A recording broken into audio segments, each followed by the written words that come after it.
ಸಾಧ್ಯತೆ ಹೆಚ್ಚಾಗಿದೆ. ಸಾರಿಗೆ ನೌಕರರ ಬೇಡಿಕೆಗಳ ಈಡೇರಿಕೆ ಆಗ್ರಹಿಸಿ ಮೇ 20ರಂದು ಅನಿರೀಕ್ಷಿತ ಮುಷ್ಕರಕ್ಕೆ ಕರೆ ನೀಡಲಾಗಿದೆ.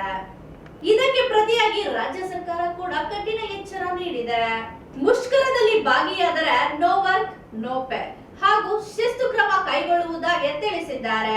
ಕರ್ನಾಟಕ ರಾಜ್ಯ ರಸ್ತೆ ಸಾರಿಗೆ ನಿಗಮಗಳ ಕಾರ್ಮಿಕ ಸಂಘಟನೆಗಳು ಜಂಟಿ ಕ್ರಿಯಾ ಸಮಿತಿ ವೇತನ ಪರಿಷ್ಕರಣೆ ಹಾಗೂ ಹಿಂಬಾಕಿ ಬಿಡುಗಡೆ ಸೇರಿ ಹಲವು ಬೇಡಿಕೆಗಳ ಈಡೇರಿಕೆ ಆಗ್ರಹಿಸಿ ಮೇ 20ರಂದು ಅನಿರೀಕ್ಷಿತ ಮುಷ್ಕರಕ್ಕೆ ಕರೆ ನೀಡಲಾಗಿದೆ. ನೀವು ಯಾವತ್ತೇ ಮುಷ್ಕರ ಮಾಡಿದ್ರು ಕೂಡ ಈ ರಾಜ್ಯದ ಜನಕ್ಕೆ ತೊಂದರೆ ಆಗುತ್ತೆ ಅನ್ನೋದನ್ನ ಹೇಳ್ತಾರೆ ಅವರು ಯಾವುದೇ ಸಂದರ್ಭದಲ್ಲಿ. ಅದು ಆಗಬಾರ್ದು ಅಂತಲೇ ನಾವು 28 ತಿಂಗಳ ಕಾಲ ಇಲ್ಲಿವರೆಗೂ ಕಾಯ್ದಿರೋದು. 31/12/2024 ಮುಷ್ಕರಕ್ಕೆ ನೋಟಿಸ್ ಕೊಟ್ಟಾಗ ಕೂಡ ಸಾರ್ವಜನಿಕರು ತೊಂದರೆ ಆಗುತ್ತೆ, ನಿಮ್ಮ ಬೇಡಿಕೆಯನ್ನ ಇತ್ಯರ್ಥ ಮಾಡ್ತೀವಿ ಅಂತೇಳಿ ಮಾನ್ಯ ಮುಖ್ಯಮಂತ್ರಿಯವರು ಹೇಳಿದ್ರು. ಅದನ್ನ ನಾವು ವಾಪಸ್ ತಗೊಂಡಿದೀವಿ, ಮುಖ್ಯಮಂತ್ರಿಯವರ ಮಾತಿಗೆ ಗೌರವ ಕೊಟ್ಟು ವಾಪಸ್ ತಗೊಂಡಿದೀವಿ. ಸೊ ಅದರಿಂದ ಯಾವ ಸಂದರ್ಭದಲ್ಲಿ ಮುಷ್ಕರ ಆದರೂ ಕೂಡ ಅವರು ಇದೇ ಮಾತುಗಳನ್ನ ಹೇಳ್ತಾರೆ. ಸಾರಿಗೆ ಸಚಿವರಿಗೆ ವಿನಂತಿ ಮಾಡ್ತೀವಿ, ಈ ನಾಡಿನ 7 ಕೋಟಿ ಜನರಿಗೆ ತೊಂದರೆ ಆಗಬಾರ್ದು ಅನ್ನೋ ಕಾರಣಕ್ಕೋಸ್ಕರನೇ 28 ತಿಂಗಳ ಕಾಲ ನಾವು ನಮ್ಮ ಎಲ್ಲ ಚಳುವಳಿಗಳನ್ನ ನೌಕರರಿಂದ ಬೈಯಿಸ್ಕೊಂಡು, ನೌಕರರು ನಮ್ಮನ್ನ ಸಾಕಷ್ಟು ಬೈದಿದ್ದಾರೆ ಸಂಘಟನೆಗಳನ್ನ, ಅಷ್ಟೆಲ್ಲ ಆದ್ರೂ ಕೂಡ ಯಾಕೆ ಅಂದ್ರೆ ಈ ನಾಡಿನ ಜನತೆಗೆ ತೊಂದರೆ ಆಗಬಾರ್ದು ಅಂತೇಳಿ. ಅದರಿಂದ ಸರ್ಕಾರಕ್ಕೆ ನಾವು ವಿನಂತಿ ಮಾಡ್ತೀವಿ, ನಾಳೆ ನಾಡಿನ ಜನತೆಗೆ ತೊಂದರೆ ಆಗೋದನ್ನ ತಪ್ಪಿಸ್ಲಿಕ್ಕೆ ಅಧಿಕಾರ ಇರ್ತಕ್ಕಂಥದ್ದು ನಿಮಗೆ ಮಾತ್ರ, ಯಾಕೆಂದ್ರೆ ನೀವು ಅಧಿಕಾರದಲ್ಲಿದ್ದೀರಾ. ಅದರಿಂದ ಸಾರಿಗೆ ನಿಗಮಗಳ ಕಾರ್ಮಿಕರ ಮೇಲೆ ಬೇರೆ ಬೇರೆ ಕ್ರಮ ತಗೊಳ್ತೀವಿ, ತಂತ್ರಗಾರಿಕೆ ಬಳಸ್ತೀವಿ ಅಂತ ಹೇಳೋ ಬದಲು ಆ ಬೇಡಿಕೆಗಳನ್ನ ದಯಮಾಡಿ ಈಡೇರಿಸಬೇಕು ಅಂತ ಹೇಳಿ ನಾವು ವಿನಂತಿ ಮಾಡ್ತೀವಿ. ಈ ಸರ್ಕಾರದ ಬಗ್ಗೆ ಸಾರಿಗೆ ನಿಗಮಗಳ ನೌಕರರಿಗೆ ಇನ್ನೂ ವಿಶ್ವಾಸ ಇದೆ, ಆ ವಿಶ್ವಾಸವನ್ನ ಉಳಿಸ್ಕೋಬೇಕು ಅಂತ ವಿನಂತಿ ಮಾಡ್ತೀವಿ. 15% ಮಾಡಿದ್ರು, ಈಗ 12.5 ಮಾಡಿದ್ದಾರೆ.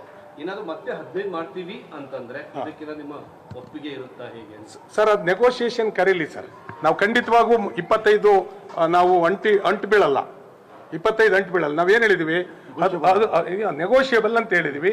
ಮತ್ತು ಹಿಂದಿನ ಸರ್ಕಾರ 15% ಕೊಟ್ಟಿದೆ, ಅದ್ರ ಮೇಲೆ ನೀವು ಸಾರಿಗೆ ನಿಗಮಗಳ ನೌಕರರಿಗೆ ಕೊಟ್ಟರೆ ಬಹುಶಃ ಇವತ್ತಿನ ಬೆಲೆ ಏರಿಕೆ ಸಂದರ್ಭದಲ್ಲಿ ಅವ್ರ ಬದುಕನ್ನ ನಡೆಸಲಿಕ್ಕೆ ಅನುಕೂಲ ಆಗುತ್ತೆ ಅಂತಕ್ಕಂಥ ಅಂಶವನ್ನು ಹೇಳಿದ್ದೀವಿ.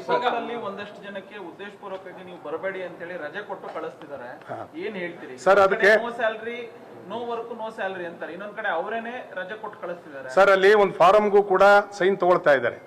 ನಾವು ಸಾರಿಗೆ ನಿಗಮಗಳ ನೌಕರರಲ್ಲಿ ವಿನಂತಿ ಮಾಡೋದು ಬಹಳ ಅತ್ಯಂತ ಜಂಟಿ ಕ್ರಿಯಾ ಸಮಿತಿ ವಿನಂತಿ ಮಾಡೋದು, ನಿಮ್ಗೆಲ್ರಿಗೂ ಕೂಡ ವೇತನ ಕಡಿಮೆ ಆಗಿದೆ ಅಂತಕ್ಕಂಥದ್ದು ಜಗಜ್ಜಾಹಿರ ಆಗಿರುವಂತ ವಿಚಾರ. ಯಾಕೆಂದ್ರೆ ರಾಜ್ಯ ಸರ್ಕಾರಿ ನೌಕರರಿಗೆ 27,000 ಇದೆ, 650 ರೂಪಾಯಿ ಬೇಸಿಕ್ ಇದೆ. ಅದೇ ಡಿಜರ್ದ ನೌಕರರಿಗೆ ಸಾರಿಗೆ ನಿಗಮಗಳಲ್ಲಿ 18,000 ಬೇಸಿಕ್ ಇದೆ, 230 ರೂಪಾಯಿ ಇದೆ.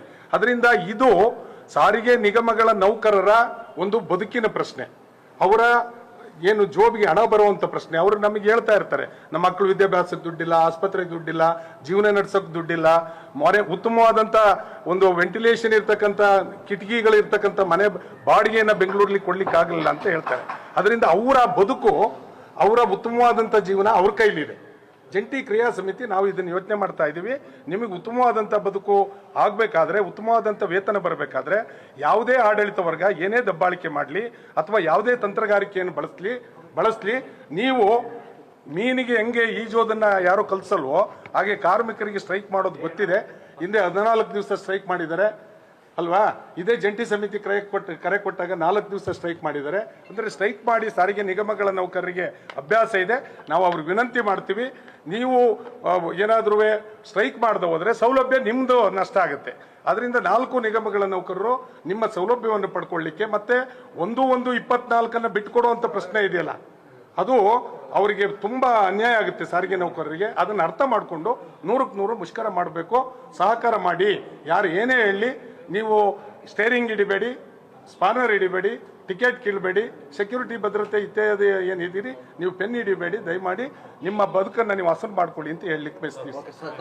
ಸರ್, ನನ್ನ ಹೆಸರು HS ಮಂಜುನಾಥ್ ಅಂತ ಹೇಳಿ, ಕರ್ನಾಟಕ ರಾಜ್ಯ ರಸ್ತೆ ಸಾರಿಗೆ ನಿಗಮಗಳ ನೌಕರರ ಫೆಡರೇಷನ್ CI2ನ ಪ್ರಧಾನ ಕಾರ್ಯದರ್ಶಿ, ಜಂಟಿ ಕ್ರಿಯಾ ಸಮಿತಿಯ ಭಾಗವಾಗಿ ಕೆಲಸ ಮಾಡ್ತಾ ಇದ್ದಾರೆ. ಈಗ ಮತ್ತೆ ಇನ್ನೊಂದು, ನಾವು ಈ ಸಂದರ್ಭದಲ್ಲಿ ಸಾರಿಗೆ ನೌಕರರಲ್ಲಿ ಕೇಳೋದು,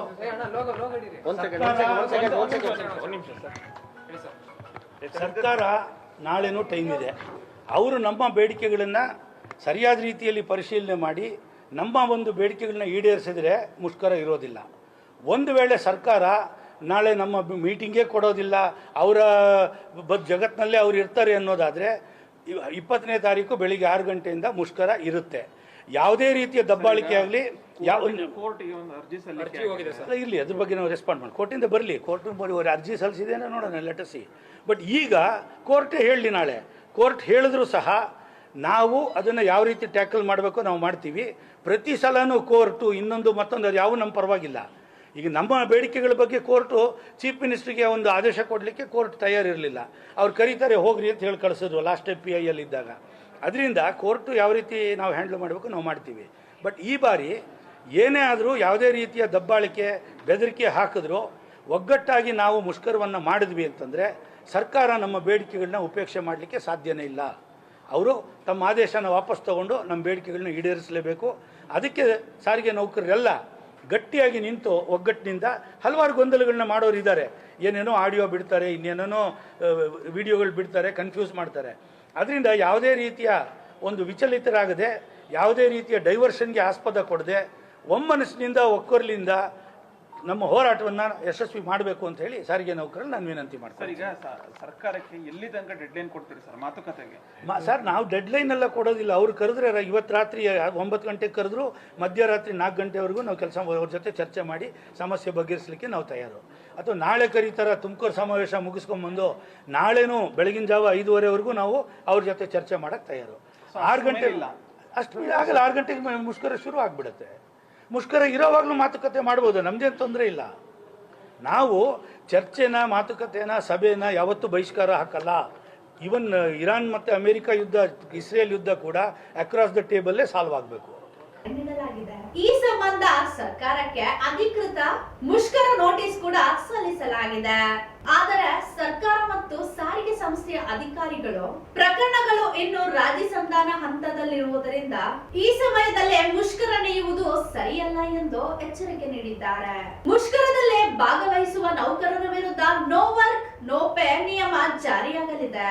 ಆದರೆ ಕೆಲಸಕ್ಕೆ ಹಾಜರಾಗದ ದಿನಗಳಿಗೆ ಸಂಬಳ ನೀಡುವುದಿಲ್ಲ ಎಂದು ಸರ್ಕಾರ ಸ್ಪಷ್ಟಪಡಿಸಿದೆ. ಇದೇ ವೇಳೆ ಕರ್ನಾಟಕ ಅಗತ್ಯ ಸೇವಾ ನಿರ್ವಹಣಾ ಕಾಯ್ದೆ 2013 ಅನ್ವಯ ಸಾರಿಗೆ ಸೇವೆಯನ್ನು ಅಗತ್ಯ ಸೇವೆ ಎಂದು ಪರಿಗಣಿಸಲಾಗಿದೆ. ಹೀಗಾಗಿ ಯಾವುದೇ ರೀತಿಯ ಮುಷ್ಕರ ನಡೆಯುವುದು ಅಥವಾ ಮುಷ್ಕರಕ್ಕೆ ಪ್ರಚೋದನೆ ನೀಡುವುದು ಕಾನೂನು ಬಾಹಿರ ಎಂದು ಸರ್ಕಾರ ಎಚ್ಚರಿಸಿದೆ. ಒಟ್ಟಿನಲ್ಲಿ ಮೇ 20ರಂದು ಸಾರಿಗೆ ಮುಷ್ಕರ ನಡೆಯುತ್ತದೆಯೋ ಅಥವಾ ಸರ್ಕಾರ ನೌಕರರ ನಡುವೆ ರಾಜಿ ಸಂಧಾನ ನಡೆಯುತ್ತದೆಯೋ ಎನ್ನುವ ಕುತೂಹಲ ಮೂಡಿಸಿದೆ. ಮುಷ್ಕರ ಉಂಟಾದರೆ ರಾಜ್ಯಾದ್ಯಂತ ಬಸ್ ಸಂಚಾರದಲ್ಲಿ ವ್ಯತ್ಯಾಸ ಉಂಟಾಗುವ ಸಾಧ್ಯತೆ ಕೂಡ ಇದೆ. ಇನ್ನು ಮತ್ತಷ್ಟು